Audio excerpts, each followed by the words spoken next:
Okay, hello, everybody. Welcome to the June meeting of the Fire Safe San Mateo County.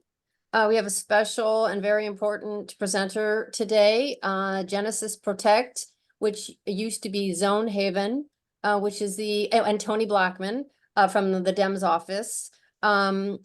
What Genesis is, it's the county's software program for evacuation. And Lisa Bernard is here this morning to talk to us operationally, how Genesis Protect works, what the zones are, what they're made up of, how the alerting and warning process works, and the app, and how residents can utilize Genesis during an evacuation to know when they're supposed to be evacuated and to receive ongoing alerts during an evacuation process. So Lisa, if you're ready, and Tony is here to help with any questions that may arise from regarding the Dems office. Two very experienced individuals here who can probably answer almost any question that we throw at them. So Lisa, I'll let you go ahead with your slide presentation, and I'll ask people to maybe put your questions either in the chat or wait to the very end, and you can unmute yourself and ask them directly. During the presentation, if you could just mute yourself so there's no background noise for Lisa, that would be very much appreciated. Thank you, Denise. And thank you everyone for having me today.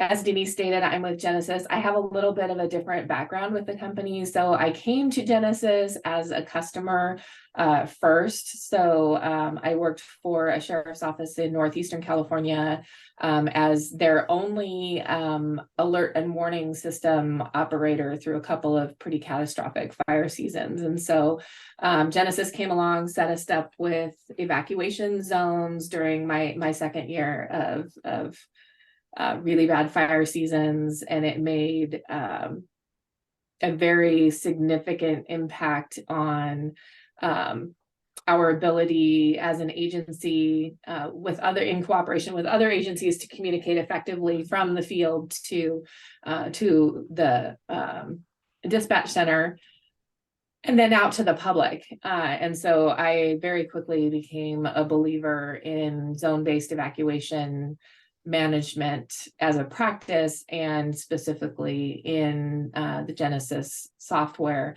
that helped us do that very effectively. So I will bring that experience a lot into presentations when I'm talking to agencies and to the public about what this does and how it improves communication. So for today's demonstration, I'm going to ask you, there's a couple QR codes up on your screen. If you haven't already, go ahead and download the Genesis Protect mobile app to your device so that you can kind of follow along what we're doing. I have picked a zone that is, according to our software, unpopulated area.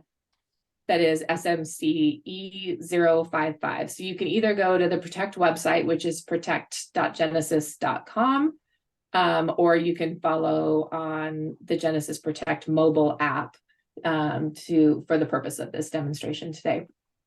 So for those of you who are kind of new to the whole zone-based evacuation process, an evacuation zone is just a pre-designated area that is used to communicate an impacted area for the purpose of an evacuation. So instead of somebody in the field identifying that we are going to evacuate an area north of, or let's say east of 101 and north of, and sorry, I don't know San Mateo reference points very well. So instead of painting a box with north of, south of, east of, west of, you're going to list off a pre-designated area that is referenceable, that has an identification letters and numbers that is already predefined.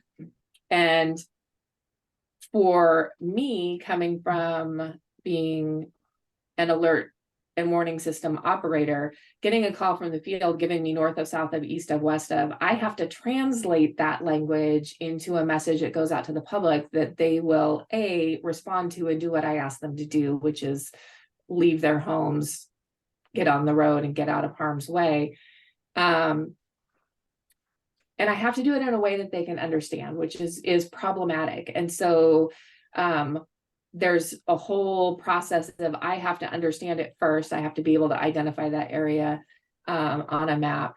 There may be proofs that go back and forth, and it can be a lengthy process during a time when minutes matter. Minutes mean the difference between life and death. And so anything that can make that process faster can make the difference between life and death for public safety personnel and for members alike. So what Genesis provides is a very quick way for that to happen. And I did provide, there's a PDF in the chat of the presentation that I'm going to give today, and you'll see that I will not follow it very closely. I prefer to do more of a live demonstration. The presentation PDF is for your reference, so that all the things that I talk about today, you have something to go back and say, what did she say about that? And it'll give you all of that information there. But I'm not gonna, it won't be death by PowerPoint today, I swear. So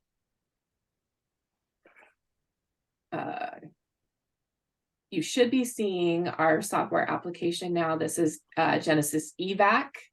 So this is the site where public agencies will go to do their work and communicate with one another.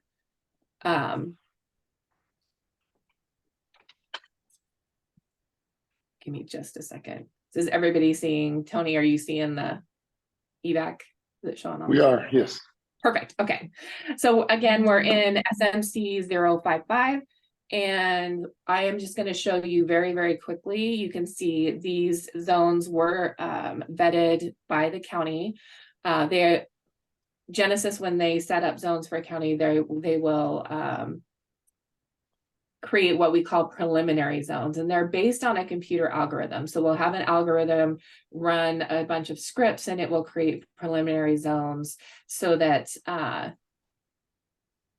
counties have a starting point. So there's a lot of methodology to that.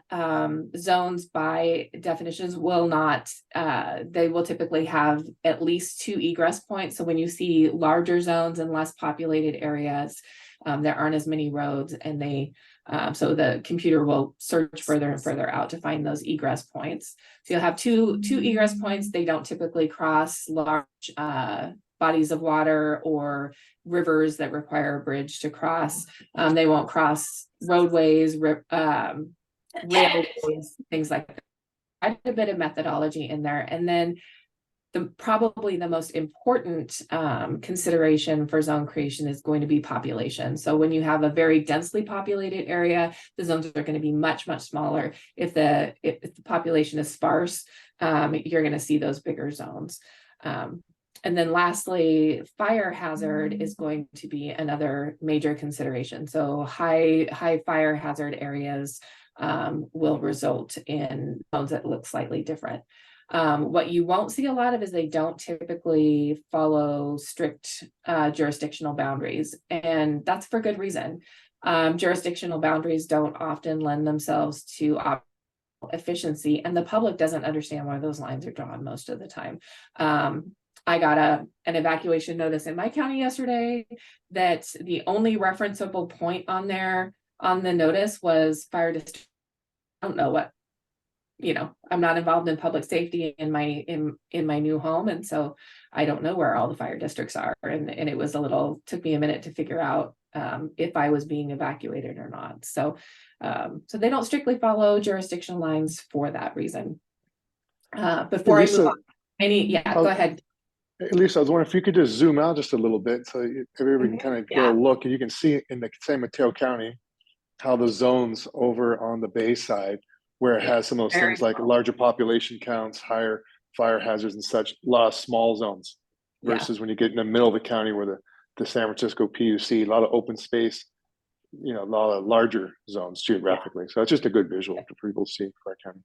For sure. So you're seeing some other things pop up as I zoom in. So San Mateo County is kind of our rock star county that we like to use for other areas as an example of work really well done. So what you're seeing here are potential traffic control points on roadways that have been populated by county personnel. You're seeing critical evacuation facilities and potential shelter locations. So all of that, some of it's pre-populated in the software based on publicly sourced data. Most of this has been populated by your public safety personnel. There's also other useful information here. So you will see for the zone that I chose for the demonstration today, that we have a zone. Now I'm gonna have to orient back there. See what you did there, Tony. I did. I threw you off. You See how know, well you know our county. let's get there. There, which is not well indeed, clearly. But Yeah. so it's going to give, so the interface is going to give you some really useful information. So if you click on a zone here, it's going to give you a population. Part of the reason that I chose this zone is because it's not well populated. And one of the things when we're doing any kind of demonstration or training exercise, if we have not done any community outreach or let the public know that we're playing in the system, we don't want to scare anyone. And so what you'll see me do today is put a zone under a training status that's not going to send out an alert anywhere. Nobody's going to get their pocket buzzed unless they're actually logged in to the public facing site. They're not going to see this happen unless they're actively watching it. And so we try to build in some safeguards there so that we don't scare anyone or make anyone think that they have to evacuate. So this is going to give you some useful information. So you have population count, you have vehicle counts, the approximate area. So we have 4,082 acres in the zone. It's a fairly large zone. And it's giving me 8 structures here. This is based on nationally sourced data. So the data source that we use is called Landscan, and it's consolidated data using US Census data, Homeland Security data, cell phone and utility data, all put into one. And part of that is because many people aren't aware that the last US Census was actually certified as not accurate. So we had to look for consolidated sources that would provide us with more accurate data, but it is publicly sourced data. You'll also see commonly known as, this can be really, really helpful when you're sending out a community alert. So if you send an alert with nothing but like the one I got yesterday, it had a north of, south of, east of, west of road references, but I'd never heard of those roads. And so it just said an evacuation order for Spokane County, which is where I live, and 4 road names that I'd never heard before. So one thing that is best practice in alerting is giving people a referenceable area. And so the name of the town, this is, and I'm not sure how to pronounce, I think it's Botano Creek drainage. So that's a referenceable area. And it's going to give you that north of, south of, east of, west of description. And then also any special considerations for that area. And San Mateo County has done an outstanding job of filling all of this information in and vetting it and ensuring that it's accurate. And so these are special considerations for this area. As you can see, there's a Boy Scout camp there that potentially could need to be evacuated. Very steep mountainous terrain, all really good things for public safety personnel to know when they're entering into that area. Any questions so far? We do have a couple in the chat. A Okay. couple of questions. Okay. Casey was asking about cell phone data. Is it historic levels of traffic or just number of towers and coverage? It's both. Yeah. So it's both historic data. towers coverage, how many registered devices are in that area, so that all of those things kind of lend themselves to how many people might frequent an area, because we know that address counts aren't necessarily an accurate way of predicting that. So Yeah, that's excellent. For the South County, there's a lot of there's more population out there than show up on census information, and so monitoring cell phone traffic for actual levels of traffic is excellent. And sometimes we have gatherings at places where there's all of a sudden 200 or 300 people for something. Yeah, you know. well, and Excellent. that's Thank you. and I should be specific too, that data is not updating live in our system. So that's how we're taking a consolidation of snapshots in time and doing, so it is updated quarterly in the system, but that, it's not gonna, if you have a baseball game in a ballpark, for instance, it's not going to automatically show that there's an increased population there. So I want to be really clear on that one. Live data that you can see is, you can see, for instance, this is all live traffic here. So there are some live feeds to the system. Population counts would be something that would impact system performance considerably, if you're pinging cell phones in the area. So we because of the time sensitivity of what you're accomplishing here, we don't want to slow it down. So we don't, there's some data that we don't feed live. Yes, the public can be directed to protect.genesis.com. And then we had a question, San Mateo County is using Ladris in conjunction with Genesis. So I am not involved in Ladris implementation. I can answer some questions. For the purpose of this presentation, I would prefer to stick to EVAC and the Genesis Protect website, and then maybe discuss Ladris at the end if that's possible. So Ladris is a third-party integration that we have with live traffic modeling. We do have a traffic modeling tool within EVAC that is still in beta testing. It is not, it's meant for planning purposes. It's not really live. It's not a live traffic model. So did I get everything in there? One more question. Is our current view the public safety side, or is it the public view? So your current view is the public safety view. And I will show you, so this is the public view. So this is what the public would see currently. So some of the same information, but not, there's obviously some things that you're going to want to keep in the public safety purview that you're not going to want the public to have easy access to.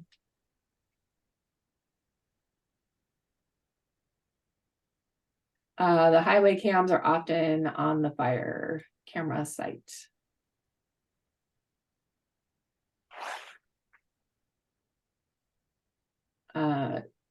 Sorry. Oh, for Michael's question. Okay, thank you.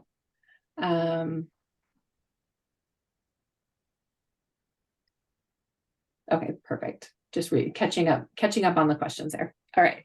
So I'm going to demonstrate the essential, base function today of EVAC. And so basically what that is if there were a fire, flood, or some kind of danger that would require citizens to evacuate in this area, you would get a call in from the field, probably to an EOC, or people in the field can do this if they have a laptop available as well, to update the status. I do want to point out that this does not completely replace your alert and warning system. So you have your SMC alerts is still going to send out a WIA for opt-in notifications, all of those things. And this does not replace that process. It's meant to complement it. So if you're sending out a WIA, you always want to be able to give people a place to go to get more information, right? And I can speak from experience on this. If you have a picture to send with the alert, or if you have a link that they can click on to immediately see what area is under impact, a picture is worth a million words, in my opinion, because it cuts your call volume to dispatch, and it gives a clear message to the public that they can understand, they can be proactive on their own behalf and check to see if then they're in their zone without, in that evacuation area, without having to call anyone. So I'm going to go ahead and update the status. And today we're going to use really clear messaging. I'm going to say training and test for the reason. So right now you're seeing the zone ID number. It's toggled to community visible, which means it's going to show up on that public facing website. I'm going to put training and test, no action needed by the public. And I'm going to even add some messaging in here to the effect of, if this were a real emergency, life safety information would be provided by public safety officials. Just want to make it as clear as possible. Nothing bad is, you don't need to do anything to the public. So, so we're going to put this in a training status. I also have the option to manage arrival points, which are shelter locations, or manage traffic control points. For the purposes of today's exercise, I'm only going to put this under a training status. But continue to review. It always is going to double check. Do you really want to do this? It's going to tell me it's all the places this is going to be publishing to. I can grab a link right here.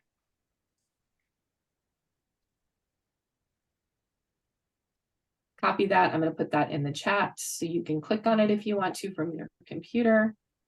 And then I'm going to hit publish. And as soon as I hit publish, this is going to show up on the Protect website.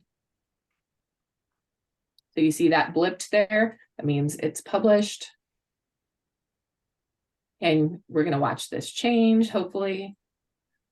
There we go. And it's that fast. There you go. I see phones up there on the screen. Perfect. So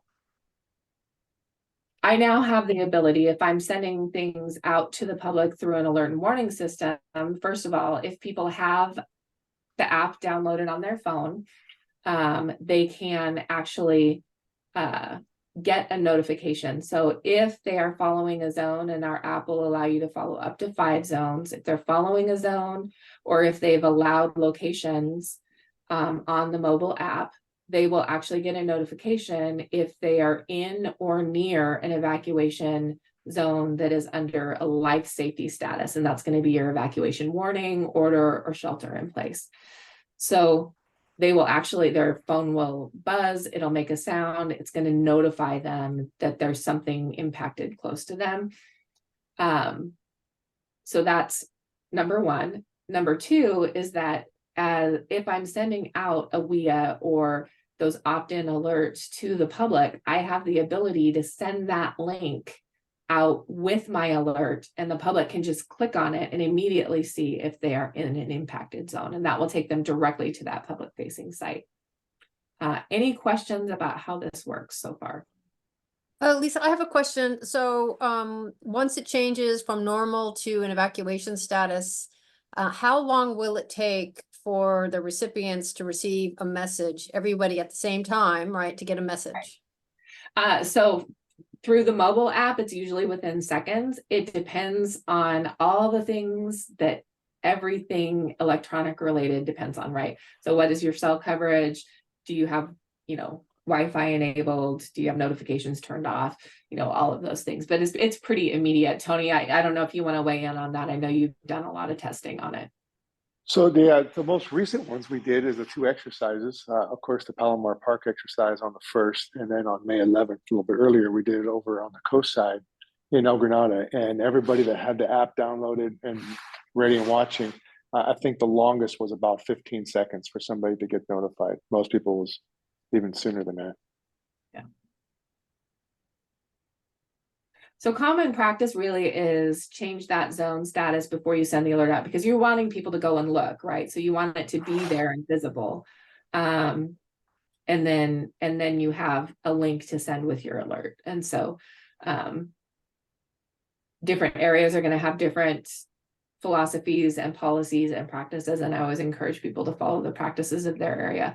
But at the heart of it, EVAC does a lot of things. It'll do fire simulations. It'll do, you know, a lot of neat stuff. But at the end of the day, the most important thing the EVAC and the Protect site do is exactly what you just saw. It's a very, very quick way to communicate between agencies. It's a very, very quick way to communicate with the public. And so I did see a comment that all public safety have access to that community facing site. Yes, they do. Anybody can access it. It doesn't require a login. So a lot of public safety agencies will use that, you know, for operational efficiency. They don't have to log in. They're not, especially on the mobile app, they're not using as much Wi-Fi bandwidth to access that. And so like if you have a door knocking assignment or something like that, you can actually use that to zoom in very closely. You can see a satellite view, you know, and see what the boundaries look like for that. And then comments are coming in very quickly.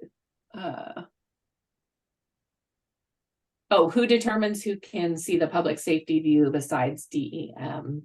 Tony, do you want to address that one? Yeah, so basically, the San Mateo County is administers the whole program here through the Department of Emergency Management. So it's the Department of Emergency Management office that gives local law enforcement, fire dispatchers, emergency managers, folks that you would see in the EOC, Emergency Operations Center, so city managers, that type of thing. And what they'll do is they'll give out local access and make local administrators. So for example, the city of Daly City will have a local administrator, and they will pass out who those credentials would be for their police, their fire, and those type of folks. So the county overarching of the whole program, and then each jurisdiction locally for theirs. In some cases, it's a little more heavy on the law enforcement side, and other times it's on the fire department side. Does that answer the question, or was there more to it?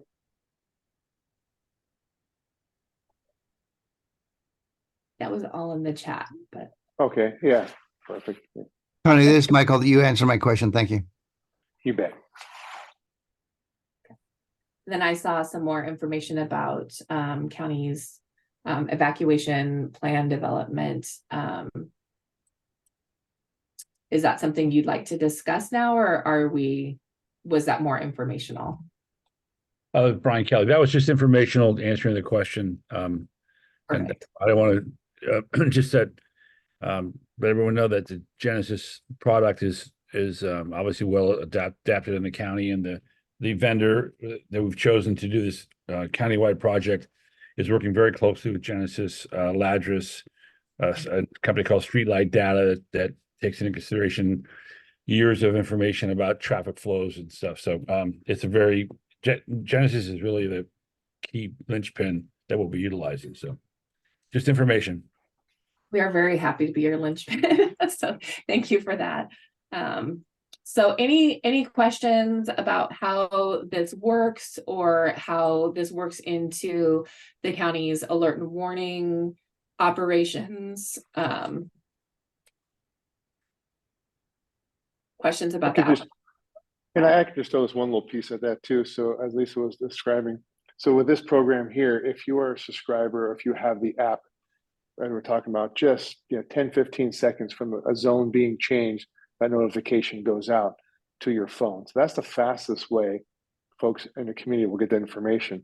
Following up with that is the rest of the alert and warning systems that we have out there, such as the SMC alerts or the WIA and those other ones. Now those ones, it's a little bit longer. That delay sometimes could be several minutes, 5, maybe 6, 7 minutes, and sometimes It really depends on things like the bandwidth and how many messages you're trying to push through a system, especially in an area that's already being impacted and compromised with bandwidth. So it does come a little bit slower. So that's something we just want to really emphasize to folks living in the community. If you have the ability to download that app and have it on your phone, that's where you're going to get that information first and fastest, is through the app.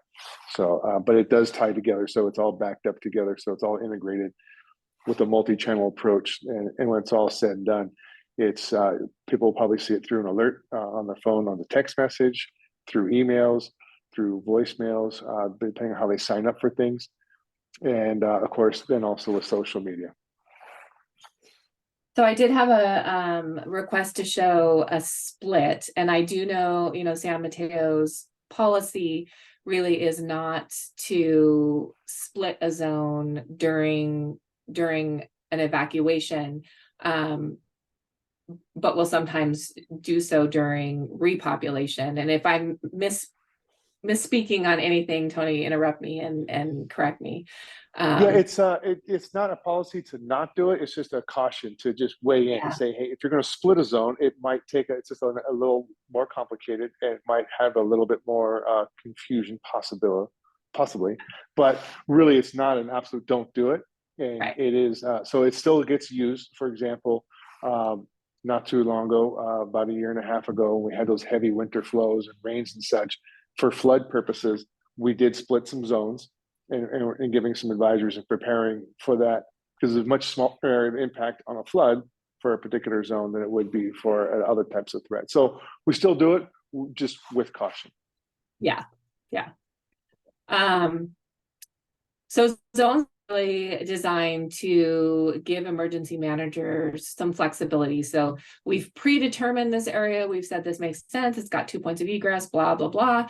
It meets all of our requirements for an evacuation zone. And I'm going to tell you right now, it doesn't matter how much work you put into refining these and really vetting them with community members. A community is a living, breathing thing. It is subject to change. Neighborhoods are built, neighborhoods are abandoned. Things change all the time. People move in, people move out. And so what works today may not work tomorrow, and what works for one emergency may not work for another. Let's say this creek bed floods, it's going to be a different situation. And so there's some flexibility built into this tool that allows for things to change. And so right now what I'm showing you is a temporary split. So I've started outside the zone boundary. You can only work with one zone at a time. And I've gone outside the other side. I'm choosing temporary, not permanent. And I'm going to go ahead and confirm that I want to split that zone. And again, you're going to see it'll take a couple seconds, but it's pretty immediate that is going to show up on the public facing site. And so if I zoom out a little bit, we'll see that refresh here. And then I will have a zone A and a zone B where there once was just a zone 55. Oop. Look at that. I'm not a patient person, can you tell? I don't wait for it to refresh. I force the issue all the time. So now I've got a zone A and a zone B. I will say this was because we didn't, when I was with Lassen County, we didn't review any of our zones before we were using them live. They called me and said, we set you up with zones. I thought it was the greatest thing I'd ever seen. And I was literally, thank you. Thanks for showing the phone view. I was literally took a 5-minute training with the company founder and was communicating this to the public like 5 minutes later, because it was just astounding to me. I have a picture. People can go click on it and see it themselves. And it just cut our call volume to dispatch dramatically and really lent itself to people having a better understanding of the area being impacted, and not just the public, our own people in the field are like, oh, I can see it on a screen. It was life-changing for us. So I did a lot of zone splitting during an incident. The public did adapt pretty well, but I agree, as you guys know your public better than anyone. So definitely use this with caution. Where we see it used the most is honestly during a repopulation. So you'll have an area that you're sending back home and you need to have messaging let's say we've restored utilities over here, but we don't have any over here. So these folks get to go home and these people are staying out for a while. It's a very, very effective communication tool. We have weekly working groups, and this was the subject of our discussion yesterday, was information that you can provide. So you can put a date and time in here, update the message every day and say, as of this date, utilities have still not been restored. For information, call. All of those things can be included in here. Insurance companies, because it's a public facing website, can come check here without you having to send out a bunch of or respond to a bunch of Public Records Act requests, things of that nature. So it's a really great way to communicate out with the public. And then when you've unwound the incident, you can just merge this back together. So same tool, I'm going to merge it back together. I'm going to call it what it was before. So E stands for evacuation zone. And I'm going to tell it to keep the original description. And I'm going to bet that all of this is what I want. And you'll see that update. So again, within seconds, you can really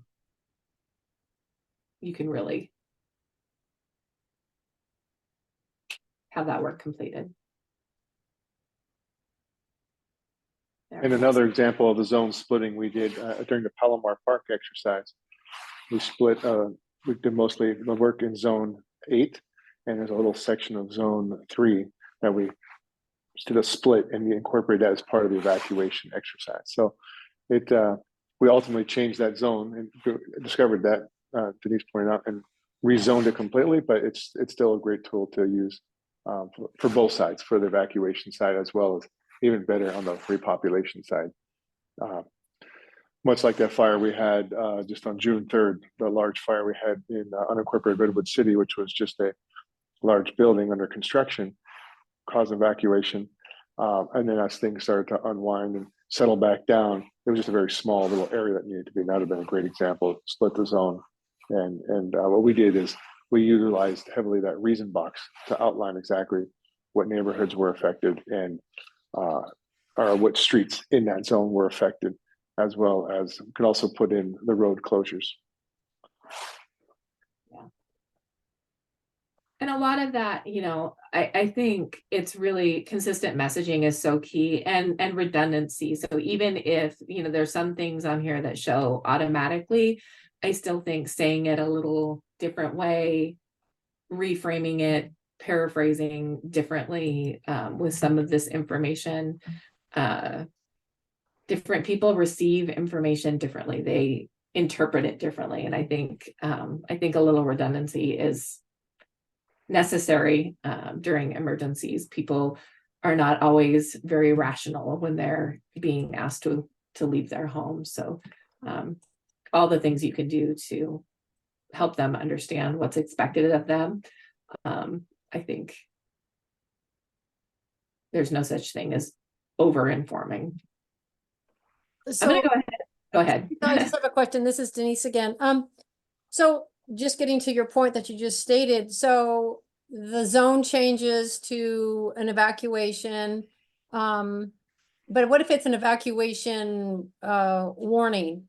Do they still get an alert? That's correct. Is that correct? Because of the status. Yes, any life safety. So And- life safety is going to be your life safety statuses are your evacuation warning, evacuation order, where you're actually telling people to leave, and then your shelter in place are the 3 that are going to actually buzz the phone. So an advisory is really, you're just giving advice. It's just informational. So that is not going to, that's not going to send an alert. Okay, so they send an alert to somebody's phone. Do they just, so if you're under an evacuation, do they just send one alert, or is there going to be maybe multiple alerts? Because like what you just said, you know, over communicating is a good thing. Maybe somebody didn't see their phone, or maybe they think, oh, well, you know, they need to be reminded multiple times. It's time to leave. It's time to leave. So anytime that message updates, if you update the status and update the message, it's going to send a new alert. If someone is blipping in and out of service, it's going to notify them. So there's a lot of built-in safeguards there. One status change equals one notification. It's not going to continue notifying, but the notification doesn't clear until you physically clear it. So it's going to show up on your screen, and until you physically clear it, it wants to make sure you saw it, I guess. So if there's an active event, for example, like the Redwood City fire that went on for, most of the day, is there any talks? And Tony, maybe this is a question for the DEMS office or some of the local fire agencies. Is there any talk about maybe repeat, if it's an evacuation ongoing event, to send out messages maybe every half hour for the first 4 hours of the event, or some sort of, policy? Because it seems like one notification might not be enough. I mean, I'm in total agreement with you about over communicating in an emergency, especially a life-threatening emergency. So it just seems to me that maybe a few more notifications might be appropriate. Yeah, and I can tie into that. You're absolutely right. So there's the multi-channel approach we're talking about is there's the whole opt-in system with the SMC alert that runs about 10% of the folks in our county, which is pretty on par with the rest of the nation, that say, hey, let me know if there's an incident. They sign up and we'll let them know. The other way we can hit it is if it's a life safety event, and is through the IPAWS, Integrated Public Alert and Warning System. And that message then gets pushed out to virtually everybody's cell phone. It's very similar to, like, you might think like of an Amber Alert. So when an Amber Alert goes out and you happen to be like in a theater, you happen to be in a public space with a lot of people, you see everybody gets that phone message within about a minute of each other. And you have to opt out of that system. Very few people are aware of that. So most phones get hit. So when we do that one, we send that out, we choose how long we want that message to go for. So in other words, if you're outside of a zone and we say, let's keep that message rolling for X number of hours, if you drive into that zone, then you'll be alerted. And if you drive out of that zone and come back again, you'll get re-alerted. But so that system's set up that way. But additionally, as things progress, then there is additional messaging that does get sent out. So in this case, the Redwood City fire, I was looking it up, there were several messages that went out with different geo-targeted areas for different messaging. Like, you're in that very, very tight area as a smaller group, yes, time to evacuate. And then there's more of an advisory at a larger level to let people know what needs to happen there. And also based from the incident commander and the group that's working on the evacuations, if more messaging needs to happen, they can certainly request, we are not getting the compliance we're looking for, let's get some more messaging out there. And then tie another piece in that alert and warning system, a little bit newer to this county, been around the state since 2020, so about 4 years now, is using the use of the high-low sirens that they're being retrofitted into most law enforcement vehicles in sheriff's department, as well as other departments, Belmont, for example, and other police departments. So it's a decentralized, lower tech. You just hear the sound of a siren and it's just letting you know, hey, this is time to evacuate. And then you would have to go somewhere else to get a little more detailed information wherever you go to get that. Like I said, that could be any one of those sources I just talked about. So as the user experience, so to speak, if you're in your house and you're in that spot, your phone could be notifying you through the app. It could be notifying you through your opt-in. It could be notifying you based on, hey, you're just in that geographical area and we're using that IPAWS system. You're also going to hear, the high-low sirens out in the community. So those are all the ways you'll be notified. And then the gold standard is then the door-to-door that law enforcement will go to if they have the staffing and bandwidth at the time, door-to-door, knocking on doors and letting people know, hey, now it is time to leave, and tracking, because not everybody is going to leave, right? Some people might refuse, and it's in their right to do so. But trying to track those things down and knowing, having a good sense of, does everybody have information, and what does that compliance rate look like? So then the first responders, the firefighters and such will know, getting a sense of what the population counts look like in that given neighborhood as the threat rolls through. Okay, Thank you. Melinda Martin has her hand raised. Melinda, go ahead and unmute and ask your question, please. Perfect. Thanks, Denise. So just something I did want to add about that fire on Middlefield and Genesis. Something I'm not sure, I haven't like delved too deep into Genesis. I'm familiar with it, but also looking at potentially other languages as well. I know in that particular area we had a lot of Spanish speakers, and there were definitely some language barriers, and there were some issues with getting people out because of that. So just something to also, I'm just curious to see like where they are at with that. So So- on the SMC alert part, I can hit you on that part, Melinda. So when you sign up, when anyone signs up on an SMC alert, they can choose what their language of preference is, and it gives them quite a few different languages. Spanish is certainly one of them, and they can choose what they want. So when the folks on the keyboard do the keyboard work and say, "Hey, it's time to leave," then what it'll do, the message will get translated and sent to them, and they'll receive it in the language that they chose. So everyone's probably worked with these language translators. They're good, not great. They're not going to be totally perfect, but they're from what we've played around with these and tested them, it's enough to get the message across that it is time to leave.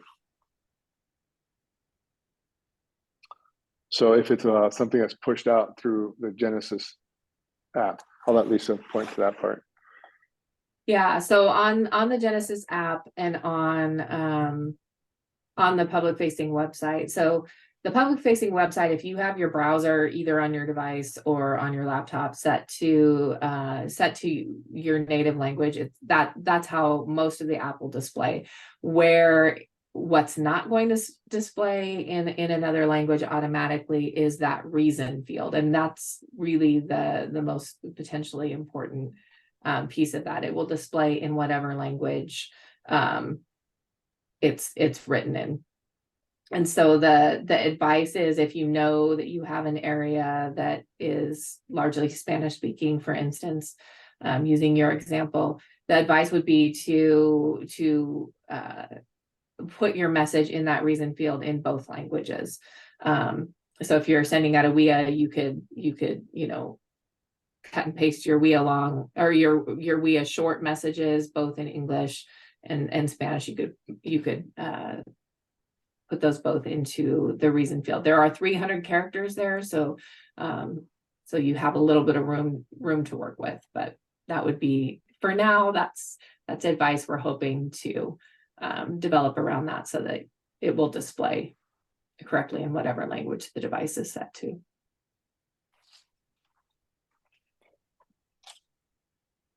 Great question, though. I appreciate that. Okay, I have a few questions. I'm gonna let people go ahead and either fill the chat or raise your hand, and then we'll try to call on you in the order that we see you.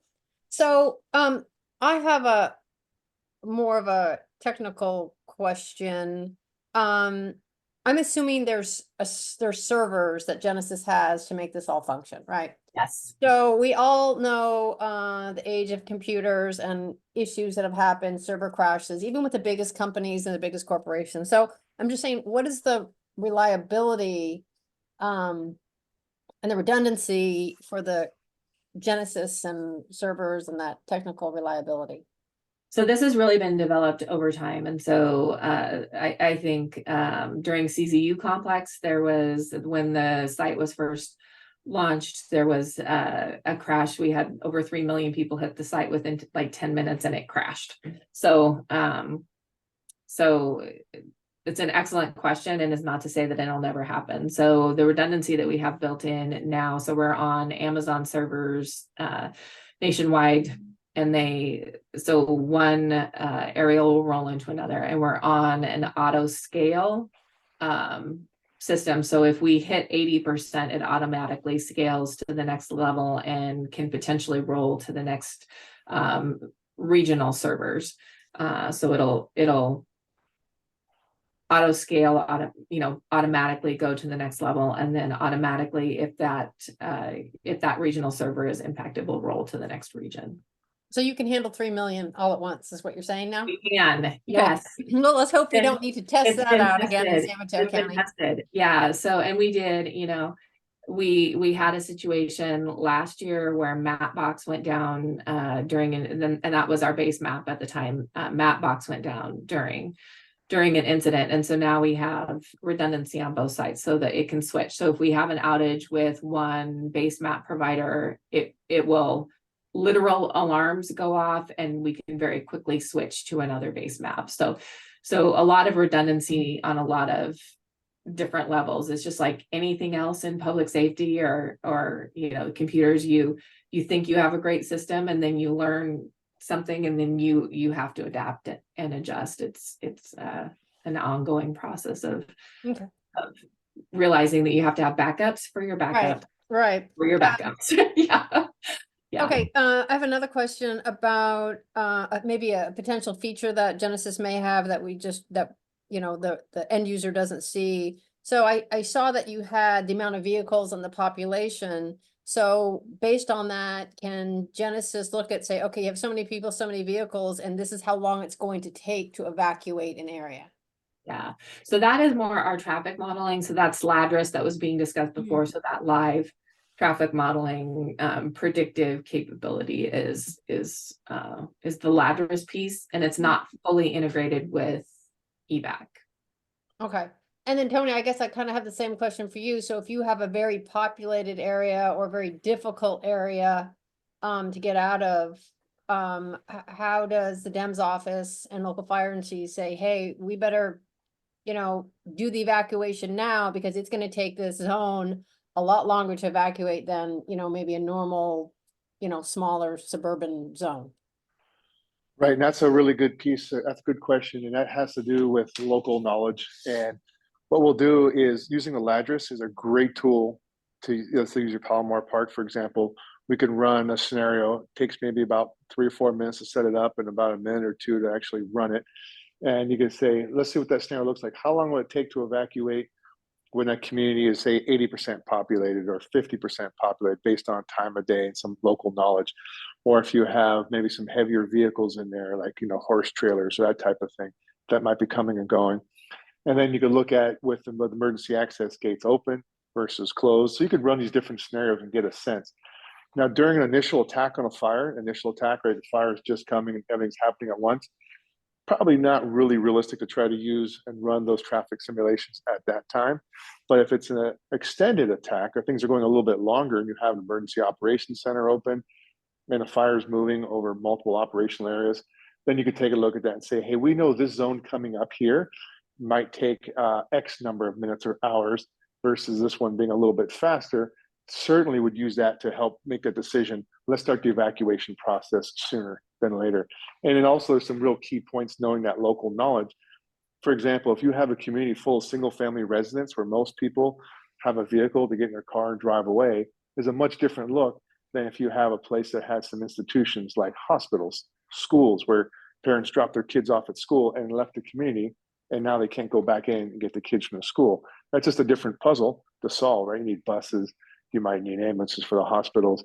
If you have a jail, for example, old folks' homes, all those things certainly could really dramatically increase the time. And that's a real big piece, going back to what Chief Kelly was talking about, is with the Whittle Bryan, the all hazards evacuation planning. They're going to take all this information and really put this all together so it's much more usable for everybody. But certainly, these are just great tools, the AI with LADRIS, Genesis, bring it all together to bring that knowledge. Because prior to all this, really, it was just kind of best guess, really, because we don't really know. No one really has the knowledge of all that information at once. The capacity of roads, or what if this particular road shut down, or what does it look like to do contraflows? In other words, a rain taking and sending vehicles all in one direction versus two-way traffic on the street, and what that does for time changes and staffing needs and stuff like that. So it's really bringing a lot of technology out to this and helping us quite a bit.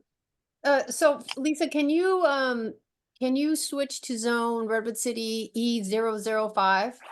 It's a suburban zone with the hospital, Sequoia Hospital, in it. And so I'm going to put you on the spot, Tony. And Lisa, so say you wanted the residents. I'm so sorry. What, can you give me that zone name Sorry, again? yeah, sure. Redwood City RWC E005. I think that's right. So say you wanted Sequoia Hospital, Tony, to shelter in place, but you wanted the residents to all evacuate.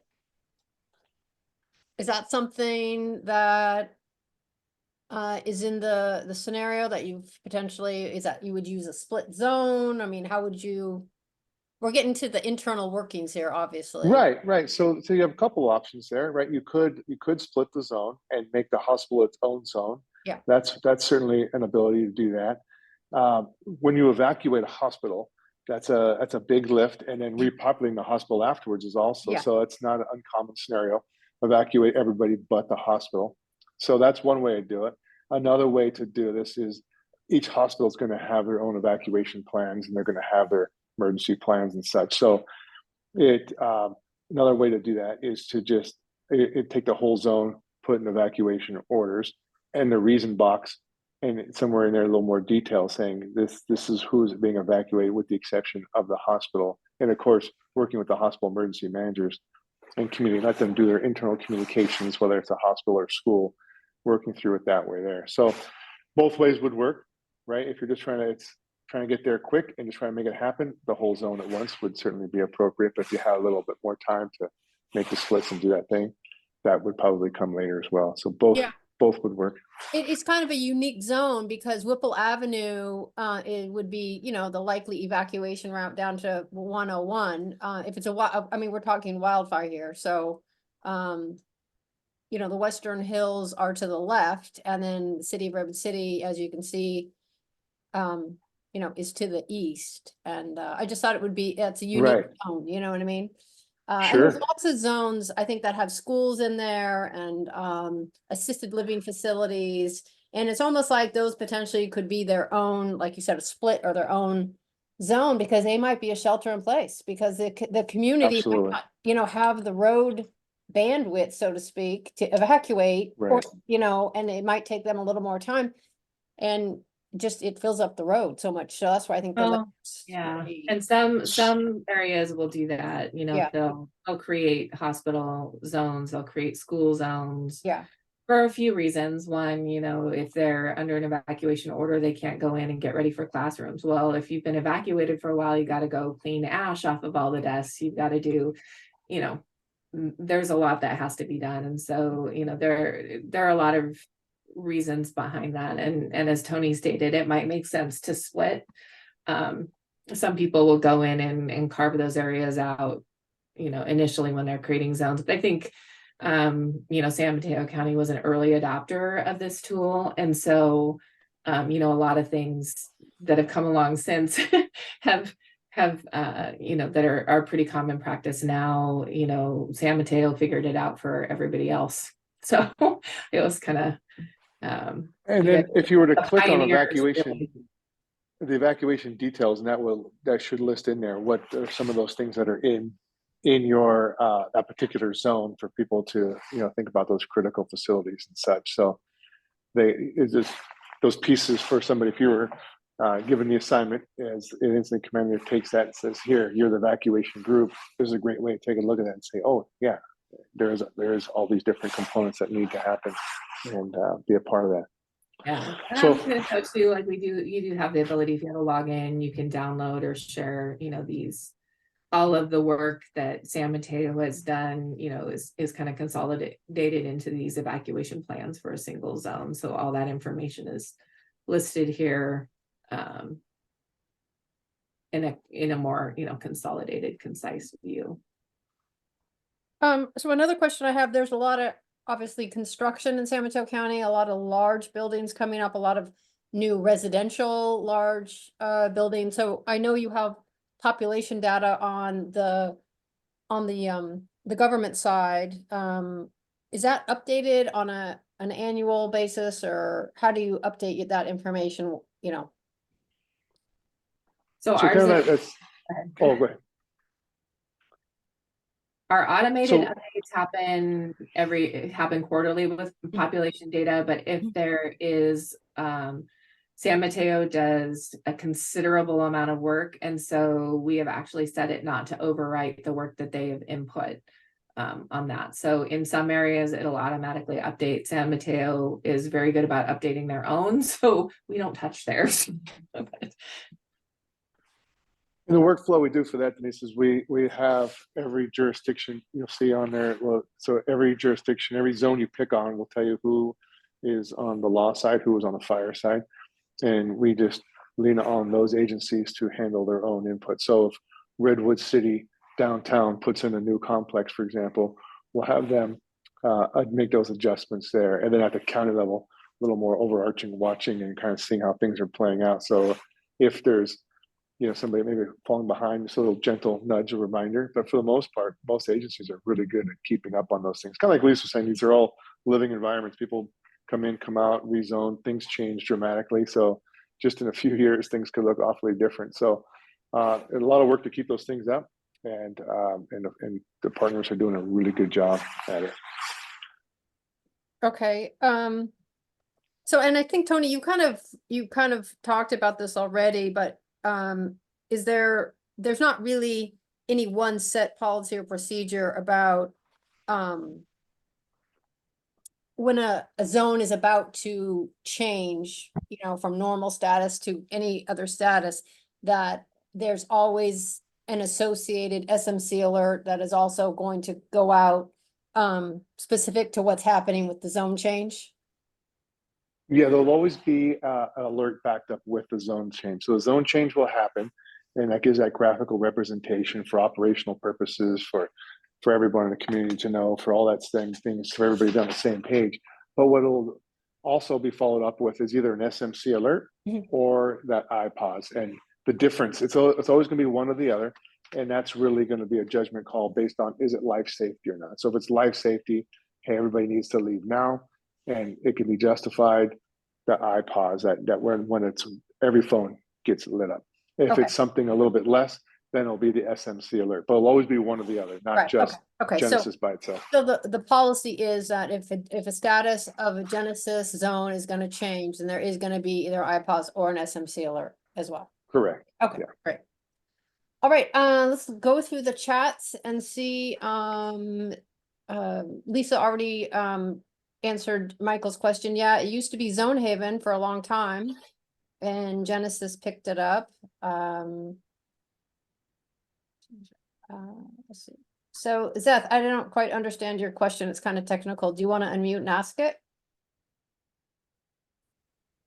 Sure, we could sidebar it. It was really related to your question around the CZU, and there was some explanation. I appreciate it from Lisa. Capacity building and capabilities, but it was really about how does it really scale from the AWS so that those crashes and high volume issues are corrected. And I can take that offline with Lisa. Great. I was just going to ask if we could do that. So I do have, and if you can put your email in the chat, I can send that information to you. Perfect. Thank you. I'm prepared with it today. Sorry. No problem. Thank you. Thank you, Denise. Sure. Okay. Am I missing any questions? If I am, can you please raise your hand? One of the other questions I had for Lisa is, can Genesis tell or how many subscribers you have to certain zones? Do you know how many people are following each zone? No, and that's by design. So I could tell pretty close, like how many downloads of the app we've had.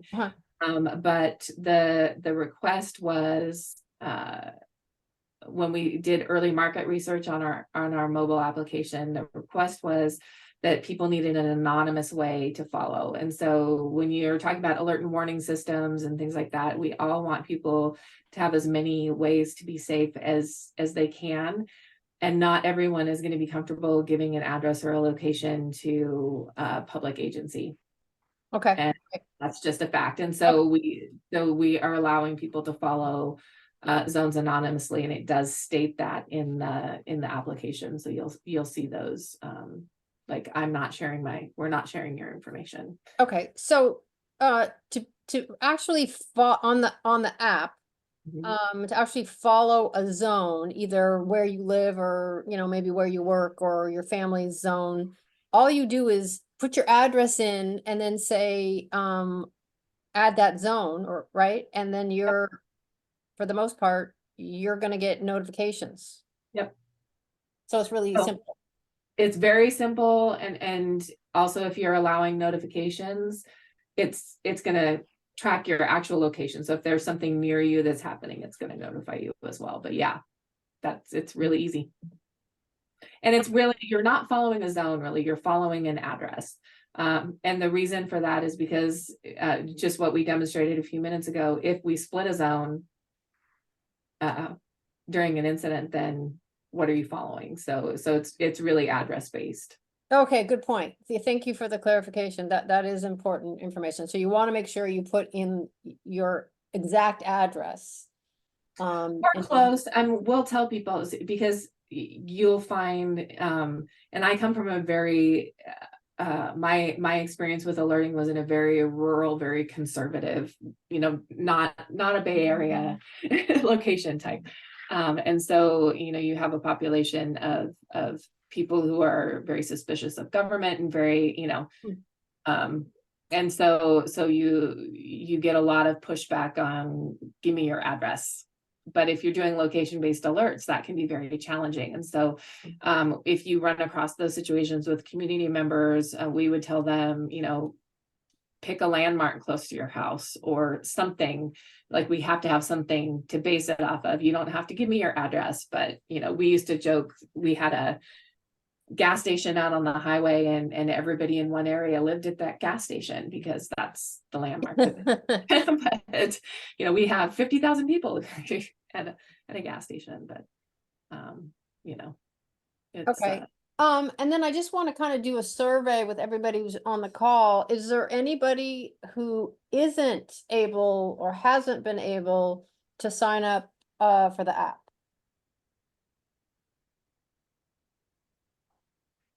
You can raise your hand or ping me directly, whichever you want. So it sounds like, looks like everybody is signed up. So I had one question on it. How do you decide what road closures to put? Because when I look at my zone, you have road closures that are many, many miles away and way outside anything that I'd be involved in.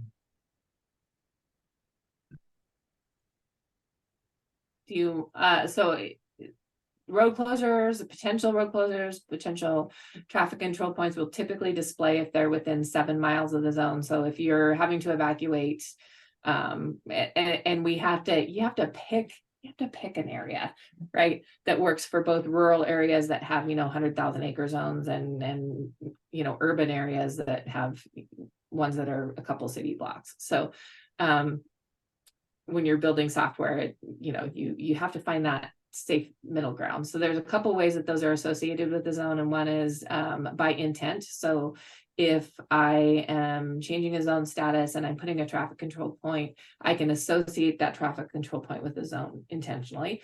Or if it's within a certain distance of that zone, it's automatically going to show up for that zone. So it depends on how it's set, really. And so you think it's the default is 7 miles? Because I see 2 road closures in my area. So I think originally it was set for 7 miles. I think we have reduced that to 4.5 now, but and you're saying, and you've got to understand too, that the geometry of these polygons is it's not a perfect square. It's not a perfect circle. And so there will be variation. It might be as the crow flies too, Craig. It might not be, on a traveled road, because you don't know really which road people will be using. And fire doesn't use a traveled road. They use, it's more as the crow flies. So I saw that too. I have, I see La Honda Road has a closure, and there's closures in San Carlos. And those are probably, as the crow flies, 4 miles away from me. So. Yeah, I would hope, given that, there's all this software intelligence behind this, that, you look at how many additional roads are between the closed road rather than just a random, distance. And I agree, probably is crow flies. If it was more like, wow, there's 5 major roads between here and there, it's pretty unlikely that road, that closure is going to have any impact. Yeah. Probably, like, but I think it's good to have the information, you know what I mean? Just to have it. I mean, because it could be a significant road. it could be a significant road. For example, this is you're just triggering a question. We're gonna do some work on Sand Hill Road, and we're probably going to have to close the road. And so is that something, Lisa, that we can temporarily put in Genesis, or these are all permanent closures? No, so what you're seeing on this, these are not all public facing. So these are only community here. So if I go to traffic control points, it's only going to be community facing when I tell it to be community facing. So the public's not going to see it unless you tell it to, right? So we do have some roads that are closed. We still have some roads that are closed from storm damage, and as in the EOC, during the storms, we were closing roads as they were closing, especially the major ones. And until that local jurisdiction comes back, like the San Carlos one or the La Honda one, says the road is now open again, they've just been left in that closed and publicly facing. Some of them have a little more impact because of the communities they serve. Others are just a much smaller one, but it still shows up on there as community facing. Yeah, I think my worry was more that people are going to look at this and, like mine is Portola Valley EO1, and it shows Laguna Road, which is in La Honda, which is a little tiny residential road. So, it's just, I just worry when people look at this and they think, oh, this is important emergency information. And then you actually look at it and you realize that it's insignificant emergency information. Or Old La Honda is West Old La Honda, not East Old La Honda, and East Old La Honda might be important. So it's just that level of confusion. I think I always worry about stuff that sort of auto-populates. Anyway, thank you. Yeah, so these are not auto-populated. The traffic control points are actually added by public safety, and they are toggled on or off. And there's some flexibility here. So for instance, the road name that you just mentioned could be refined if it was causing public confusion, and somebody can come in here and edit that it's West La Honda, right? So there's some flexibility there. It's not automatically generating. So yeah, and I did see a question there about the location on the app. So it's going to locate you where your device tells it to. Computers will not locate accurately most of the time because it's gonna pick the IP closest to you, but yeah, it's going to be dependent on, and that's why you have with the street views and things, because when you open it up, so Pat, I think was the one who put that one in the chat, when you're opening it in the app and you're like, it didn't put me in the right place, and that's that's why you're seeing street things in that, because it is device dependent how accurate that's going to be. So we want you to be able to see, oh, that's not actually my street, like I'm over in this zone. So it'll get you pretty close. But so that's why you have to insert your address. Yeah, you can search by address. If you use that locator button, like I said, it's going to be as accurate as your device is locating you. So. And you said you can add 5 addresses? Yeah, you can follow up to 5 addresses. You can search as many addresses as you want, but to follow them, you can do up to 5. Up to 5. Okay. All right. So this is going to be, I think, last call for questions. Go ahead and raise your hands or unmute yourself and ask directly. Tony and Lisa, did you have anything, that you wanted to just add that you think would be additional information that maybe we haven't covered? Well, I was just going to throw one last piece here just to give folks an idea. A lot of phone calls come into the 911 center when there's a lot of smoke in the area, asking those questions. We kind of hit those up a few times. Our dispatchers now use this same tool. So they'll go to the public facing side. If somebody calls in and says, hey, do I need to evacuate or not? Regardless of all the different number of messages and alert and warnings been sent out, still get a phone calls. And I believe it was about 400 of them at this last fire in Redwood City. And what they basically dispatchers do is they'll just put in the address of the caller, it pops up, and they'll tell them the status of their zone. So it's very useful, very easy. it's the same tool that, we can have the public use, that we have our dispatchers use. So it's one source of information and everybody gets the same place. This really keeps things simple and easy. But that's it. That's my last comment. So Tony, I had a question for you. Do you Sure. work with the local jurisdictions to make sure that they sort of review the data?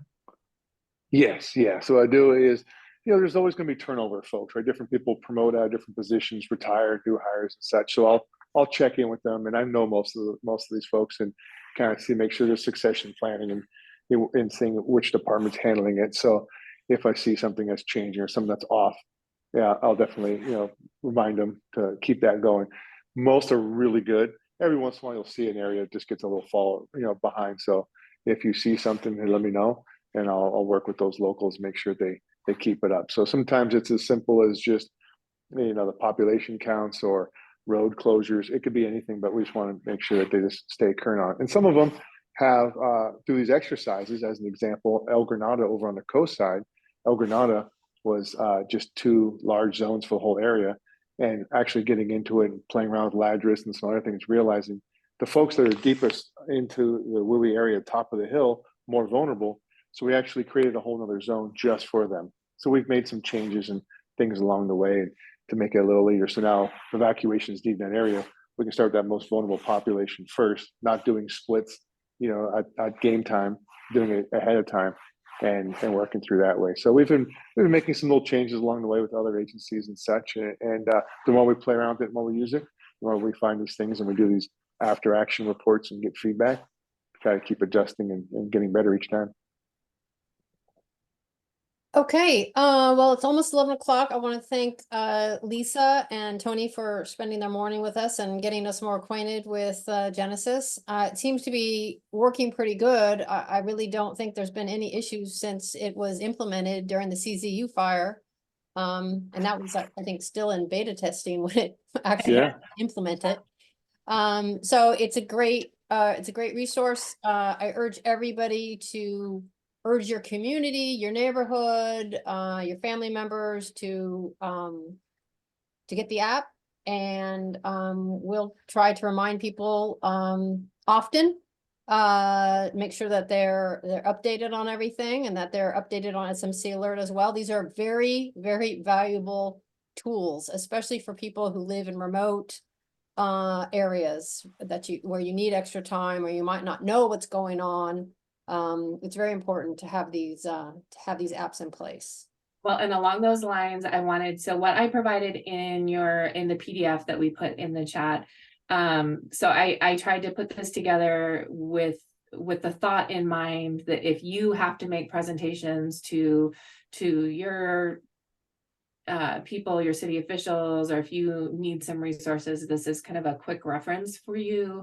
So what you have here are, so my contact information, if you want to hit us up to have some signs made or things like that for your community. We don't actually print them, but we'll do some design work for you. So if you need community outreach materials or things like that, you have my contact information.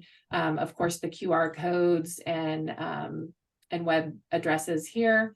I included a video that's a great example of workflow of how this works during an incident that you could use if you don't want to have to explain it yourself. This is something that CAL FIRE and Napa County put together to kind of explain it to their folks. So it's a good example. And then we also have, I have some, verbiage of how you can explain it to people, some information on zone creation, kind of workflow example, and then community outreach example here. So just some things that you can use if you need to communicate things out to either your communities or your public safety folks. So if you have any questions, feel free to reach out to me. Tony's the guy really, but if you have any questions about the application or anything we can do for you. Lisa, could you put your contact info in the chat for people? Yes. If you don't mind.